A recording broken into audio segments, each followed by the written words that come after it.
তো শুনিস না পাপা, দেখ পাটার কি অবস্থা, ফুলে ঢোল হয়েছে, খুব ব্যথা না সোনা। পাপা ঠিক হয়ে যাবে, আমাকে ট্রিটমেন্টটা করতে দে।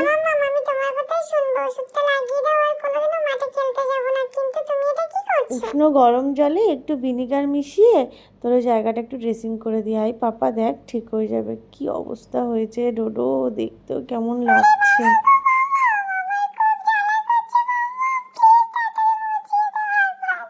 এই তো ডোডো মুছিয়ে দিয়েছি পাপা, দাঁড়া কি স্কিনটা লাগাই, দেখ এক্ষুনি ঠান্ডা হয়ে যাবে, ভালো লাগবে। একটু দাঁড়াও, একটু সহ্য করো।